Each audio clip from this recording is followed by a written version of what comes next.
Part two of The Quiet American starts off following the flashbacks from part one. So it starts off with Fowler, and it's Pyle wanting to go over to Fowler's house, but Fowler believes the only reason Pyle is going over is to confess his love for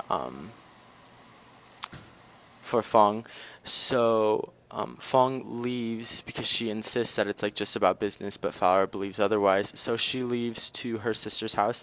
So Pyle arrives, and the two have awkward conversation until they wait for Fong to come back. So after Fong arrives, they're having a conversation, but it has to be like translated back and forth. Just because of like the language barrier, and through the translation, Pyle learns that Fowler would like to marry Fong, and Fong ends the argument by agreeing to marry Fowler. So what happens is Fowler sends a letter back to England to his wife explaining to her that he would like a divorce because he wants to marry Fong.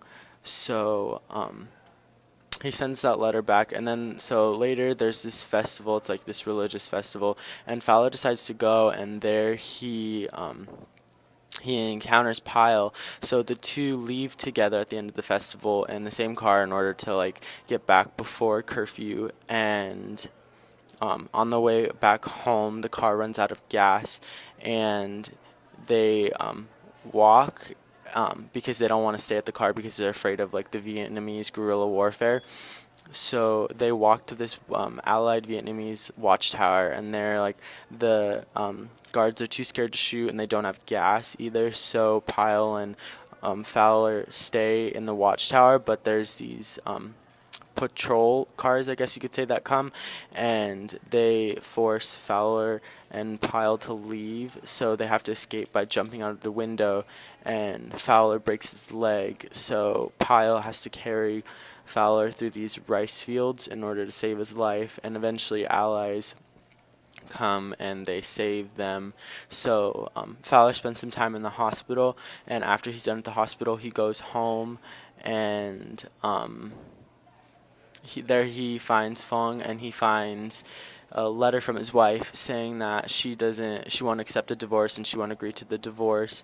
And then he lies to Fong and tells her that his wife did agree to or is still thinking about the divorce, and he tells Pyle that his wife did agree to the divorce. So later, Fowler decides to investigate more about Pyle's plastic incident. So he finds long story short, he meets this guy named Mr. Heng, and he shows him a mold. It was like an American like mold used for something like secretive. So he decides to go and confront Pyle about everything that's going on. But when Fowler goes to Pyle's house, they start to argue because Pyle found out that it was all a lie about the divorce and stuff. So they like argue back and forth, and like eventually Fowler is forced to relocate back to England. So that's the end of the summary for part two, The Quiet American.